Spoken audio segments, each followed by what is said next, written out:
Okay, hai, terima kasih kepada yang join pada sesi petang ni, Zoom live session bersama You Equals to You. So, pada topik pada petang ni, kita ada pendekatan masyarakat terhadap COVID-19, satu pandemik baru. Okay, dan panelis kita pada petang ini adalah Dr. Red Ginger daripada Hospital Sultan Haji Ahmad Shah. Ya, so mungkin doktor boleh perkenalkan dulu diri dan juga mungkin nak bercakap dulu pengenalan tentang pandemik yang berlaku pada sekarang. Okay, Assalamualaikum semua. Nama saya Kois lah. Saya sekarang berkhidmat di Hospital Sultan Haji Ahmad Shah di Temerloh. But then di Pahang ni kebanyakannya ada sebab Pahang is a quite state yang besar dekat Malaysia. So dia ada cluster hospital. So basically saya bekerja di Hospital Sultan Haji Ahmad Shah dan juga sometimes saya juga bekerja di Hospital Jerantuk because it's a cluster hospital. I'm basically 29 years old. Saya baru bertugas di Pahang lebih kurang 2 tahun. Previously saya di Hospital Melaka lah. I did my housemanship di Hospital Melaka. And then before that saya memang buat medical bukan di Malaysia. Hari ini kita nak membincangkan tentang because Pat saya nama dia, saya tak pasti sebutan betul ke tak. So Pat ada message saya untuk discuss about COVID lah. So basically what we're gonna do today is saya akan first of all saya bukan seseorang yang arif dalam COVID-19 because COVID-19 merupakan suatu pandemik ataupun suatu penyakit berjangkit yang baru dan tak semua orang pakar. Kalau nak betul-betul refer pakar adalah pada penyakit berjangkit lah. Di Pahang kita ada center dia di mana center dia Dr. Zawani lah. Basically Dr. Zawani bekerja di hospital di HDA di Kuantan. Kita ada beberapa COVID hospital juga di Pahang, contoh di Kuantan dan juga di Temerloh. So today kita mungkin nak garap ataupun kita nak tengok sejauh mana COVID-19 berefek ataupun ada efek atau kesan terhadap bidang kerja saya dan juga macam mana pemahaman masyarakat terhadap pandemik yang baru ini. Okey, betul tu. Sesi pada petang ni kita akan berkongsi mungkin pendapat doktor sendiri. Okey, macam mana kita sebagai masyarakat dan juga sebagai doktor sendiri sebagai medical practitioner macam mana untuk handle situasi ni. Jadi sebelum tu soalan pertama mungkin macam mana kita sebagai masyarakat nak mengawal situasi ni? How we handle this situation? Okay, this is a very good question because first of all dalam bidang perubatan apabila ada sesuatu penyakit yang baru kebanyakan kita berkiblatkan kepada WHO. So of course merupakan suatu penyakit yang baru, WHO pun banyak perlu kita pelajari.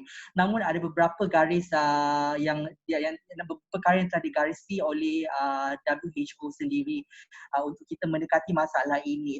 Pertamanya kita kena anggap bahawa ini merupakan penyakit yang baru.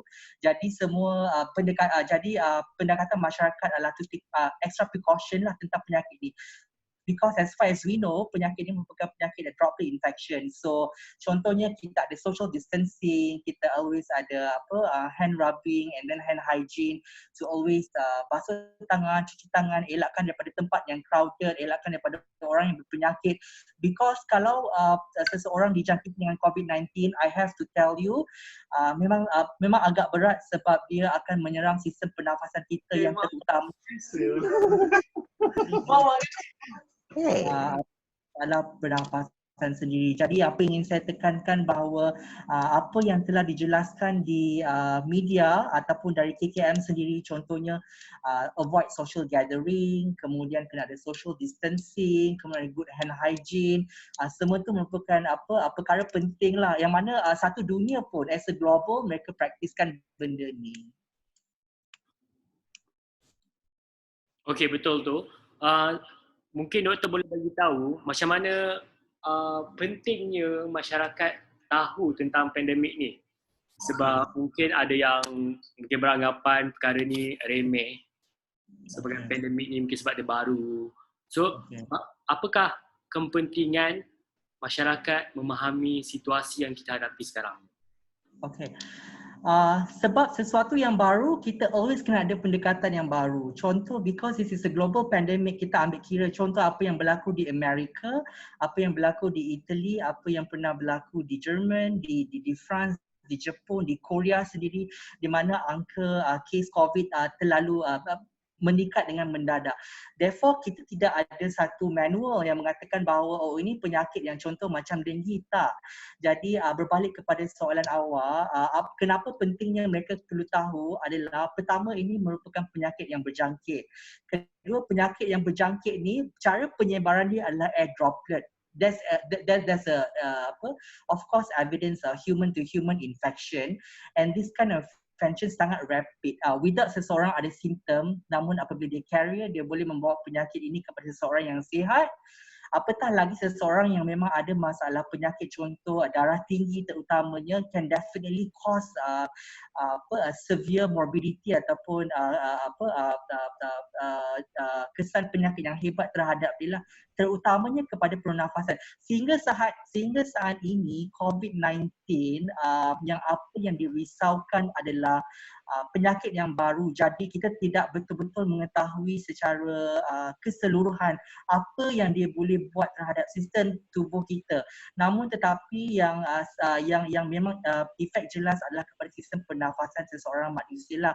Apatah lagi jika seseorang tersebut sudah berusia. Kedua, apatah lagi seseorang tersebut memang ada sejarah penyakit. Contohnya ada kencing manis yang tidak terkontrol, ada masalah buah pinggang, ada masalah jantung ataupun apa-apa masalah yang dihadapi. Kerana sehingga kini apa yang difahami apabila penyakit tersebut masuk ke dalam tubuh manusia, dia akan menyebabkan hairwire kepada tubuh manusia, bukan sahaja terhadap pernafasan, malah seluruh tubuh, sehingga boleh menyebabkan jangkitan hebat yang boleh membawa kepada kematian. Okay. Nama moderator kita ni siapa? Oh, nama saya. Panggil saya Azri je. Azri, okay? Azri, okay? Okay, so partisipan yang lain pun kalau nak ada soalan, kita bagi sesi ni interaktif sikit. Boleh je nak utarakan soalan, just bercakap ataupun just tulis dekat ruangan chat, nanti kita akan beritahu dekat doktor lah. Okay? So mungkin doktor ada tak cara-cara nak beritahu situasi pandemik ni dengan betul? Sebab sebab ada orang mungkin ada nak bertanya tentang isu ni. So ada tak example of good way how to address this situation?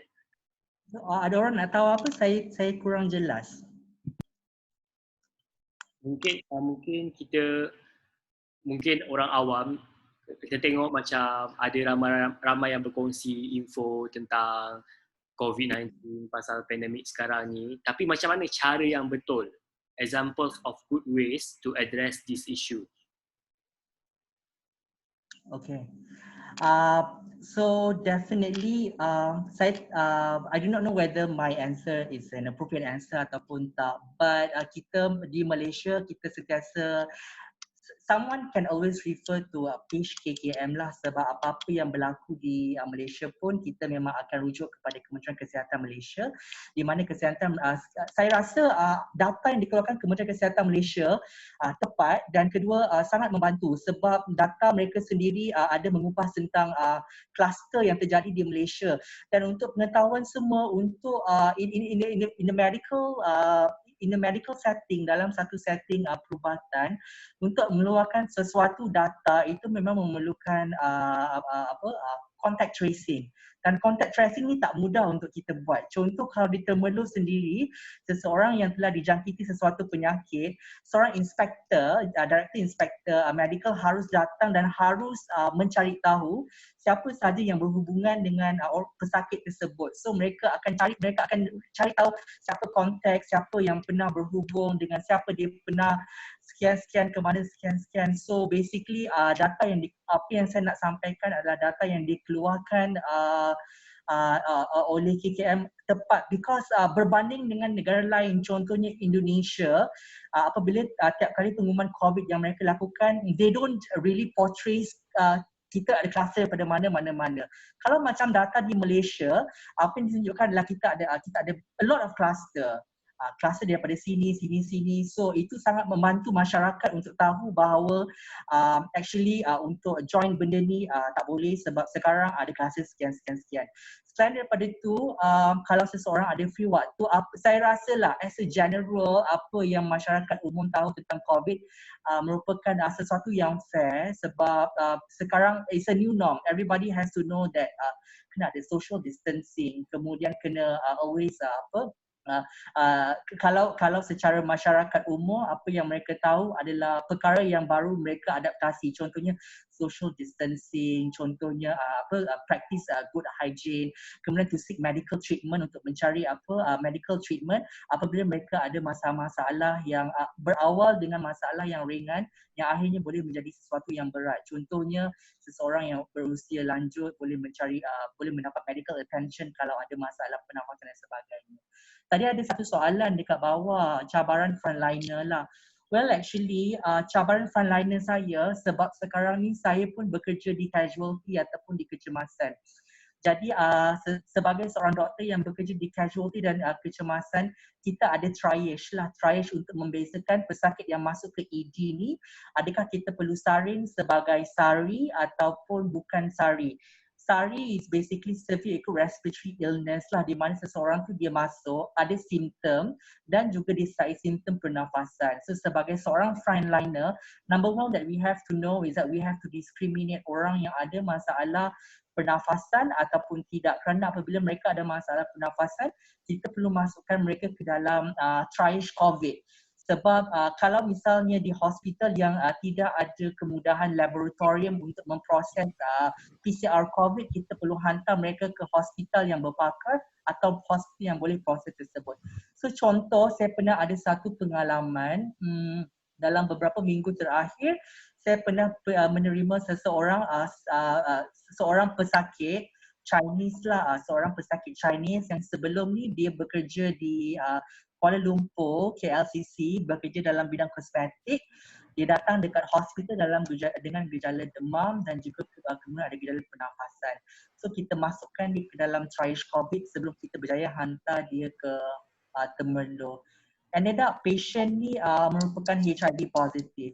Jadi apa yang saya nak katakan, kadang-kadang penyakit respiratory distress ni bukan semua COVID. Pneumonia, jangkitan paru-paru pun boleh termasuk dalam jangkitan paru-paru yang hebat. HIV yang bermanifestasi kepada paru-paru pun boleh menyebabkan seseorang untuk ada gejala pernafasan.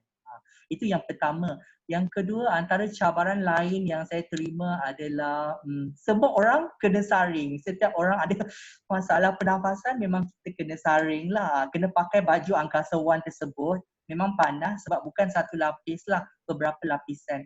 And then memang berpeluh terutama kalau tengah hari.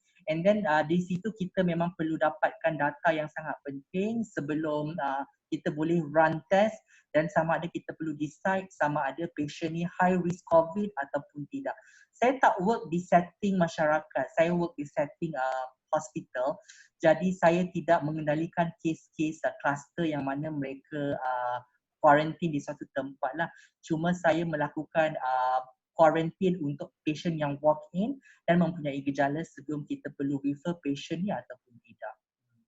Dan yang ketiga jugalah apabila patient yang selalu ada masalah pernafasan semua ni, kalau dia memerlukan ventilator ataupun alat bantuan pernafasan, itu agak susah sebab pada musim mula-mula COVID terlalu banyak orang memerlukan ventilator ataupun alat pernafasan tersebut. Dan alat pernafasan tidak mudah didapati, melainkan ada beberapa hospital yang memang waktu itu free sebelum kita boleh hantar pesakit tersebut lah. Okay, kita ada soalan daripada Meriam Saratika. Doctor, I have a question. This morning I read on Twitter, COVID-19 virus found in COVID-19 patient semen. Is it possible people can be infected by COVID-19 through sexual activities? The one that she read, up till now there is no proven. Apa yang kita faham, COVID kalau dia masuk dalam sistem tubuh, dia boleh pergi mana-mana. But up till now tidak ada suatu really ample scientific research yang boleh mengatakan bahawa COVID tersebut boleh interact melalui sexual intercourse. But the idea dia adalah once the patient had been infected by droplet, dan dia telah dikira dijangkiti dan jangkitan kuman tersebut boleh pergi ke mana-mana. Contohnya cairan pada mata, cairan pada saliva. To that semen, I cannot. First of all, I didn't do that research. WHO did not keluarkan fakta yang mengatakan bahawa this is 100%. But what I'm trying to say is that up till now, COVID is not a sexually transmitted disease. But kalau droplet tu ada dalam tubuh manusia, it is possible. Because the idea is that when somebody is infected, then the whole body is infected. That's why untuk kata penyakit seseorang yang ada masalah COVID ni, kita memang perlu berhati-hati sebab apa sahaja yang keluar daripada tubuh dia, dia punya kencing, dia punya najis, peluh dia, nafas dia, kita perlu berhati-hati. But up till now tidak ada betul-betul research yang mengatakan bahawa it can be transmitted through sexual, because this is a new case. Same goes to pregnancy lah. Sama dengan pregnant woman, kita anggap macam penyakit-penyakit yang lain, sama ada apakah baby tersebut ada efek jangka waktu panjang ataupun tak. So untuk itu mereka perlukan research dalam jangka waktu yang panjang to know a baby that was born from a mother who had COVID, in the few years to come, sama ada anak ni ada masalah ataupun tak, ada kesan jangka waktu panjang ataupun tak. So it is, kalau somebody to say that clear cut, I cannot say, saya tak boleh nak bagi tahu kesimpulan, because kita memang tak ada kita memang tidak ada data yang cukup lah. Dalam bidang medical, we always have to have data, and also we need to always have study sebelum sebelum kita katakan bahawa there is a direct link, contoh macam tu. But a risk factor is always there. Okay. Faham ke? Meriam dapat ya? Harap Meriam dapat tentang penjelasan doktor tadi.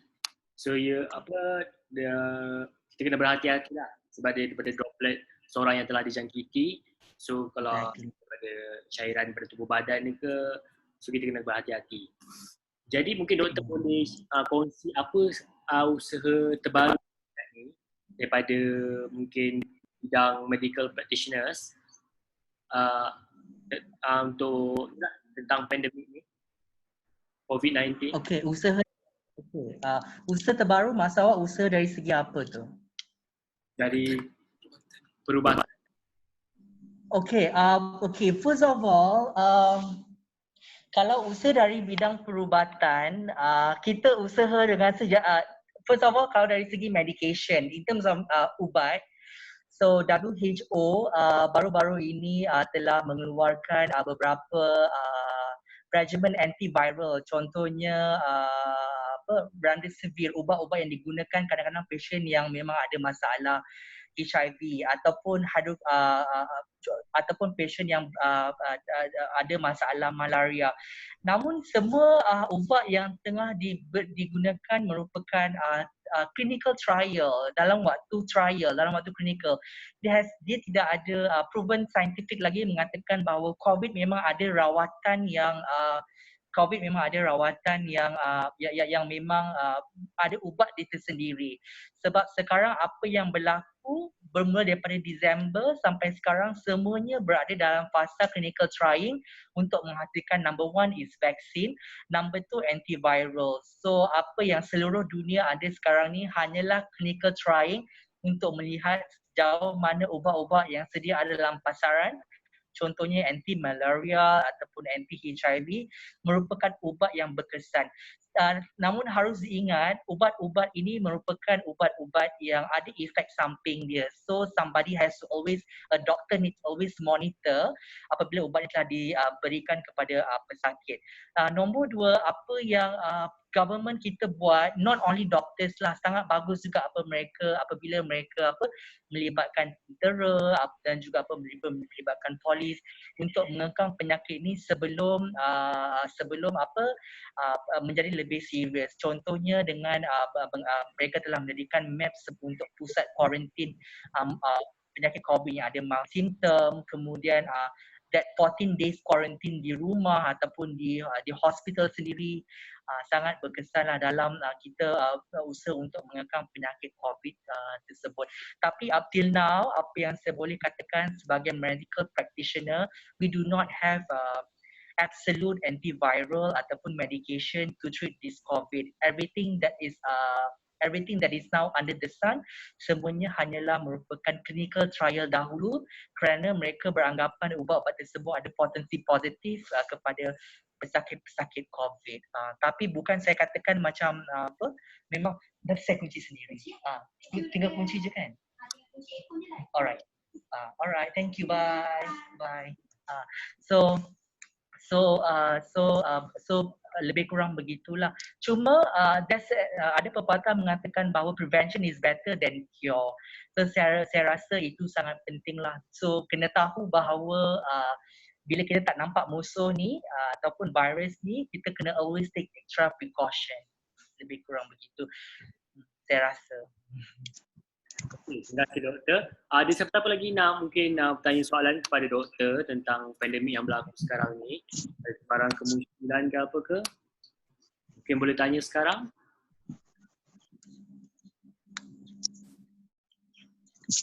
Doktor cakap dari perspektif Callentra. Macam saya katalah, semua ubat is always under clinical trial. Because kalau dalam bidang perubatan, kita apabila ada sesuatu, saya jawab pertanyaan yang siapa tadi, saya pun lupa nama dia. Dalam sesuatu bidang perubatan, bukan semua ubat kita boleh terapkan kepada pesakit. Apabila even dalam penghasilan vaksin sendiri kadang mengambil waktu berbulan-bulan, malah bertahun-tahun untuk mengeluarkan satu vaksin yang selamat untuk seluruh manusia sejagat. Sebab harus diingat setiap ubat ataupun vaksin yang dikeluarkan harus mengalami beberapa fasa. Contohnya laboratory harus melalui fasa lab yang pertama, and then ada clinical trial pada patient sebelum dia ubat tersebut efektif ataupun berguna untuk keluaran pasaran di farmasi. Kerana ubat-ubat yang mereka test setakat ni merupakan clinical trial dulu, tidak ada mempunyai data yang absolut kerana mereka tidak ada long term effect. Mereka tidak tahu dengan penggunaan ubat tersebut ada efek samping ataupun tak terhadap masyarakat umum secara keseluruhannya. So now what they are doing is that always trial and error. Kalau ubat ni berkesan, mereka akan gunakan sebab mereka kena memahami COVID sendiri dan macam mana COVID ini berefek terhadap diri manusia. Dalam erti kata mereka kena faham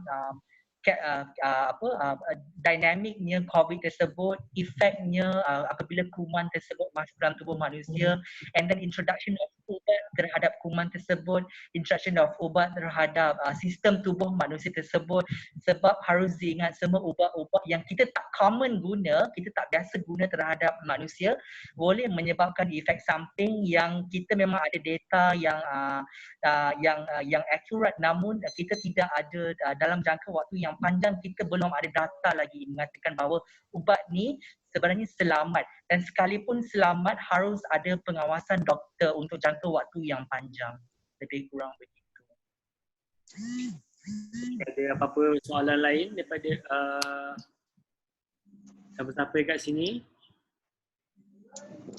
Macam awak sendiri, macam mana awak faham tentang COVID ni? Thank you. Pemahaman saya tentang COVID. Awak sebagai mungkin awak bukan dalam bidang saya, jadi apa yang awak faham, apa yang awak terapkan? Okay, kalau pendekatan daripada segi saya sendirilah, sebagai masyarakat sekarang ni saya kena ikut jarahan daripada kerajaan dan juga KKM. So untuk daripada penularan virus COVID ni, sebab kita tahu COVID ni boleh berjangkit dan problem jadi kita sekarang ni kita dah berubah, cara hidup kita akan berubah. So lepas ni tak ada dah lama kena sentiasa cuci tangan. Lepas tu sekarang ni nak keluar mana pun mungkin kita pakai topeng muka supaya tak jangkit, lepas tu ada hand sanitizer. Kita kan ada perubahan yang baru daripada segi kehidupan kita selepas ni. Itu apa yang pendekatan yang saya buat sekarang ni, apa yang daripada KKM dan juga kerajaan. So kita ambil nasihat tu supaya kita tak naklah penularan tu berlaku lebih lagi dekat negara kita. Jaga-jaga. Sebab data yang dikeluarkan daripada KKM, kalau saya ambil demografi di Malaysia, kebanyakan, I think yang paling muda about 33, 35 years old, I can't really remember. That was about few months after COVID, and that was about the one of the premier cases yang ada lah sewaktu mula-mula COVID ni. So I think seseorang yang sangat muda lah, 33 ke 35 tahun, kes yang keberapa saya lupa, dan itu pun sendiri memang mempunyai latar belakang penyakit yang memang mereka alami. Namun bila kita tengok secara keseluruhannya, even worldwide ataupun globally, memang penyakit COVID ni kebanyakannya menyerang usia yang kebanyakannya 40, 50, 60 tahun ke atas lah, yang memang sedia ada mempunyai sejarah penyakit kronik, terutamanya penyakit penyakit kencing manis. Kenapa dia angkat jari? Saya nak tanya. Macam kalau tak silap itu ada satu case yang involve seorang baby kan? Okay, betul. Yang itu dia daripada mother to child ke ataupun dia from environment? It's always kalau kes-kes yang macam tu, it's always a human to human infection. Kalau nak kata dia environment, is very unlikely sebab kita tahu child tu pernah expose kat mana. But probably most likely bila child tu ada risk factor in terms of ada contact dengan orang yang dewasa, memang mempunyai gejala. Tapi setakat di Malaysia I'm not aware of that case anymore. Saya tak aware of that case lah. But what I'm aware adalah kalau contohnya di Thailand ataupun di negara luar, memang ada beberapa data yang mereka terapkan.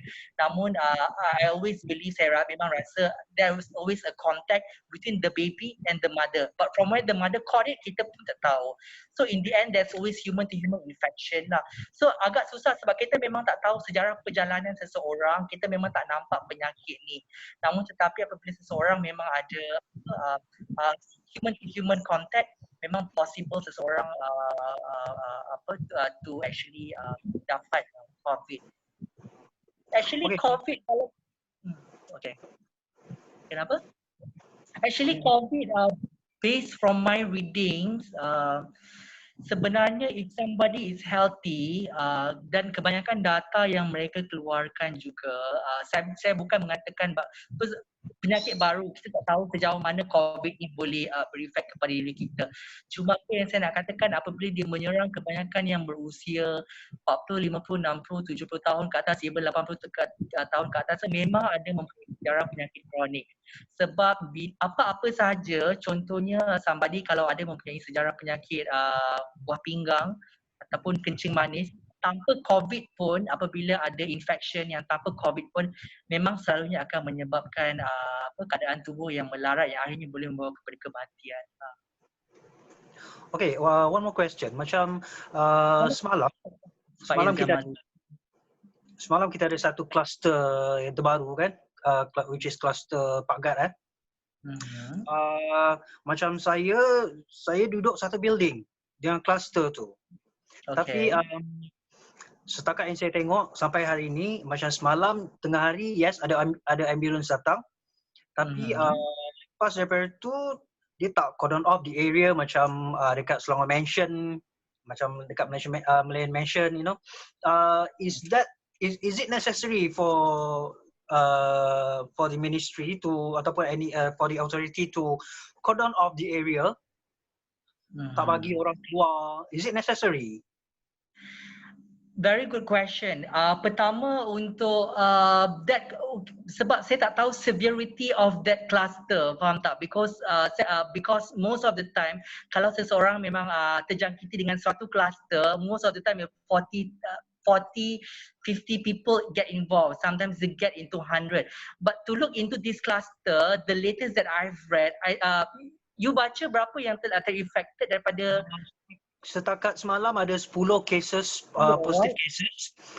Lepas tu, what makes things worse is that dekat tingkat bawah, Lari.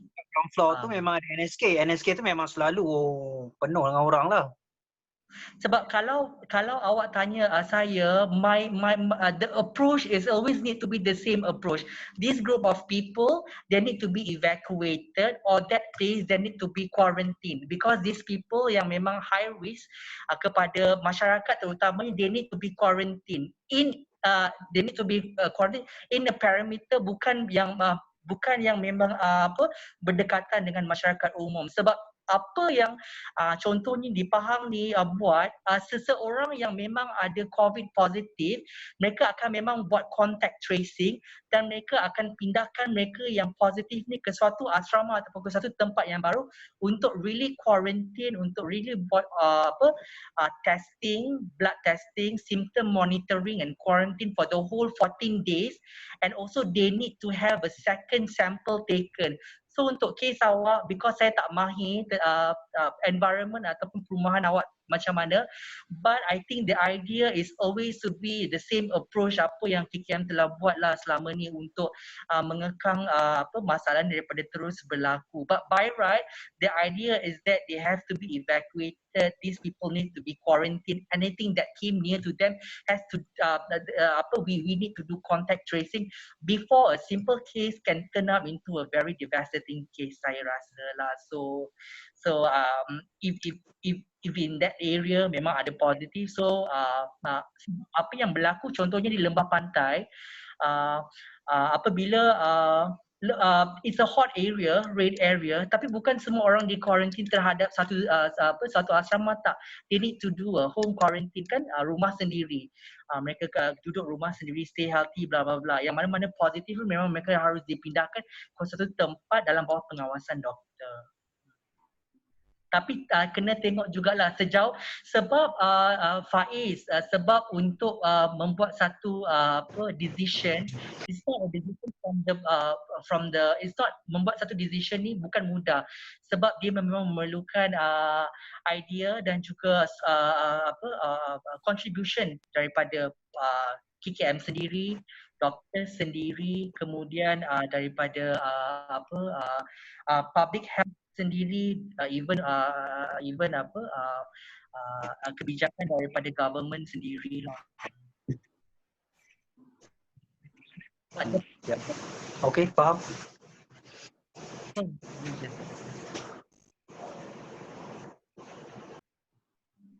Okey, mungkin doktor boleh bagi sikit nasihat kepada masyarakat di luar sana lah, terutama kami ni yang bukan bekerja frontliner, mungkin apa yang sekarang tengah duduk rumah, mungkin sekarang yang akan pergi bekerja sebab nanti mungkin selepas 12 ni mungkin akan bergerak, dan ada PKP kena pergi bekerja.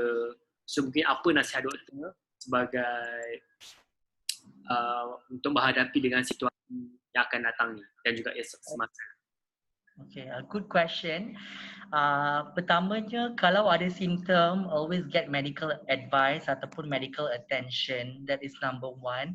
Yang kedua, avoid crowded area and highly potential area. Yang mana-mana red zone tu janganlah pergi, lebih baik duduk di rumah. Yang ketiga, kena have a short duration of time for social gathering. Saya rasa macam waktu sekarang apabila kes masih ada, kita tak boleh nak anggap COVID sesuatu yang sembrono ataupun sesuatu yang ringan, sebab kita kena anggap dia sesuatu yang baru. Jadi semuanya pun akan baru.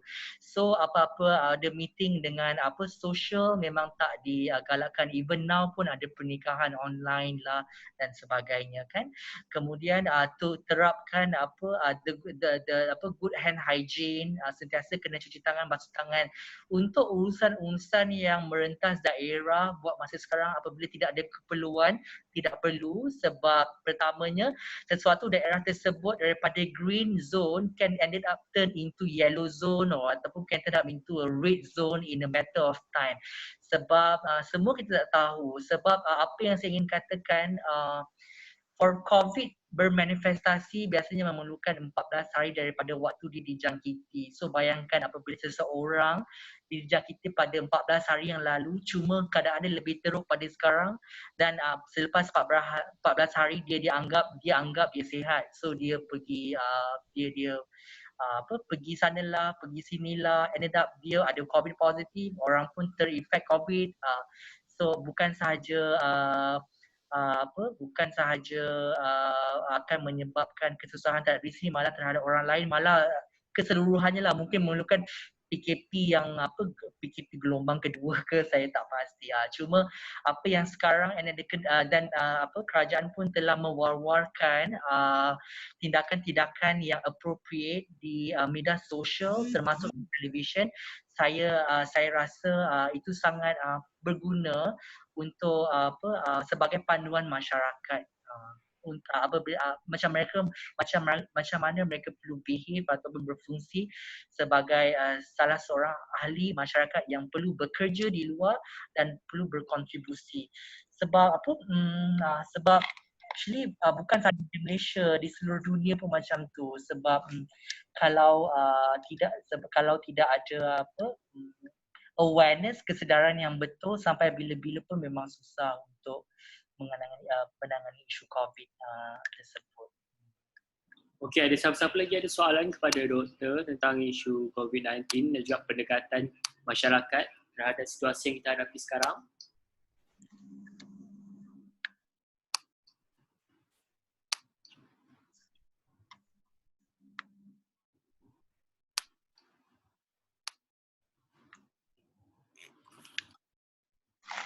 Okey, mungkin doktor pun boleh bagi pandangan macam mana pendekatan kita, sebab nanti kita dah pasti kita akan berakhir PKP tadi dah, tapi selepas berakhir PKP pula ada nak berhari raya pula, sebab nanti nak bulan raya.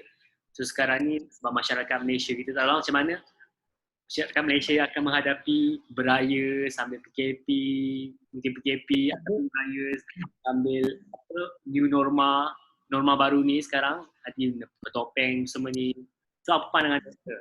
Sebab kalau saya sendiri pun sekarang ni pun walaupun tak raya lagi, sebelum semasa PKP ni pun saya dah berhenti dah untuk pergi menziarahi keluarga, sebab takutlah, sebab tadi peringkat umur kalau lebih 45 senang dijangkiti kan. So, sekarang ni saya cuba elakkan balik ke kampung, terus sekarang just stay kat rumah aje dan elak daripada keluarga lain pula terkena. So apa pandangan anda pula? Saya rasa tahun ni macam tak ada raya je, boleh cakap macam tu.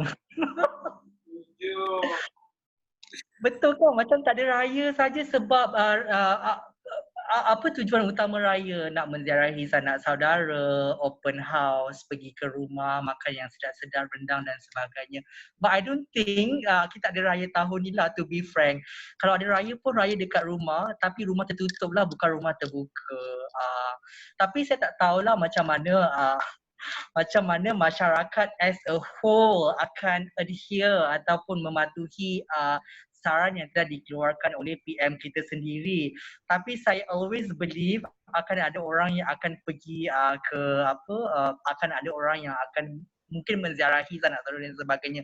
Cuma kita tak tahu sebab kita tak kawal orang 24 jam. Apa yang saya nak sampaikan adalah saran utama kerajaan tu, kita kena ambil, avoid social gathering, avoid sick people, have good hand hygiene, jangan ada perkara yang merentas daerah semata-mata untuk ada aktiviti raya dan sebagainya. Sebab kita memang sedia ada maklum, saya tak rasa tahun ni ada raya, sebab semua orang memang disarankan untuk tinggal di rumah, makan apa yang kita buat dekat rumah, tidak ada menziarahi sanak saudara. Sebab kalau raya, kita memang sinonim untuk balik ke kampung, duduk di rumah, duduk di kampung berminggu-minggu. So dengan musim yang sekarang ni, it's very difficult time sebab kita tidak akan merasai benda itu pada tahun ini dan kita tidak tahu sejauh mana COVID-19 ni akan dibantras dengan sampai tuntas, apakah sampai melibatkan ke tahun hadapan ataupun tidak, sebab beberapa study yang saya baca daripada Singapore sendiri mengeluarkan kalau di Malaysia COVID berakhir pada probably mid-July. But there's like another study sepatutnya sampai next year, sampai betul-betul penyakit ni kita boleh combat, and even up till 2023 kita tak boleh pergi keluar negara untuk apa, untuk apa, ada time for ourselves and to celebrate with the people among us, macam tu. Sebab sebenarnya COVID ni macam SARS, dia sangat cepat dan penyebaran dia bukan macam penyakit yang berjangkit dengan air tau. Dia penyakit yang berjangkit dengan udara. Even someone yang ada contact and turn up to be healthy pun boleh ada potensi untuk menularkan penyakit tersebut. So macam mana cara ataupun idea untuk mengekang ni adalah definitely untuk ada social distance and then take precautions, things like that. Okey, terima kasih doktor. Ada apa-apa soalan lagi tak? Tak ada, diorang dah tak ada dah. Berakhir pada sesi petang ni. Kita boleh terima satu lagi soalan kalau ada. Tak ada. Okey, terima kasih doktor atas masa yang diberikan. Tahu mungkin jadual doktor padat sekarang ni dengan tugas, dengan keadaan sekarang. Jadi terima kasih banyak-banyak atas perkongsian pada petang ni. Kata-kata akhir doktor, ucapan sebenarnya Ramadan, sebenarnya raya boleh buat. Okey, saya ingin mengucapkan selamat berpuasa kepada seluruh umat Islam dan terutamanya yang memang join live ni. Selamat berpuasa, semoga puasa kita, amalan puasa kita diterima Allah Subhanahu Wa Taala. Dan saya ingin okay, hi Aisyah Ismail, thank you. Okay, dan saya ingin menyampaikan beberapa perkara penting lah. Pertama, kita kena anggap COVID-19 itu bukan flu biasa. Kedua, apabila penyakit ini merupakan suatu penyakit baru yang kita tak nampak tapi kita ada guideline ataupun panduan. So kita kena gunakan panduan ataupun guideline itu sebaik yang mungkin. Ketiga, kita tak ada musim raya tahun ni, kena ingat lah keempat, to always have a good self reassurance. Thank you Lee. Thank you Lee. To have a good self reassurance. Even saya sendiri yang terdedah kepada COVID patients, kadang-kadang pun saya doubt diri saya sendiri. Saya takut sebab saya tak tahu simptom tu ada ke tak ada, and I tak ada simptom but I have never been tested. Alhamdulillah up till now, sehingga from last December up till now saya masih dikurniakan kesihatan yang bagus lah. So have to always have a positive mindset dan to always get updated lah. Thank you Miriam, thank you Fakrul, thank you to all, thank you to moderator juga. Saya tak nampak Pets kat mana, dia selalu WhatsApp saya untuk ada live ni, tapi saya tak nampak pun dia dekat mana ni. Pets, bersuara sikit Pets. Ada kat. Okay, alright. Ada. Kita off video. Kita off video. Okay. Have to sentiasa kena take precautions lah and have a reassurance to self. If let's say ada positive, and yang sangat-sangat penting, kalau seseorang memang ada positive COVID contact, to please jujur kepada frontliner, terutamanya doktor, sebab kalau anda tak jujur, apabila kita bagi anda balik, ended up anda positif COVID, anda bukan saja efek diri anda, malah satu kampung, satu mukim, satu negeri pun boleh kena. Baik doktor. Okey, terima kasih doktor. Terima kasih doktor. Nanti kita akan jumpa doktor. Terima kasih doktor cantik. Thank you juga. Okay, selamat berpuasa, selamat berbuka puasa. Terima kasih semua. Bye. Baik doktor, thank you. Bye, doktor. Thank you. Bye kupu-kupu. Bye.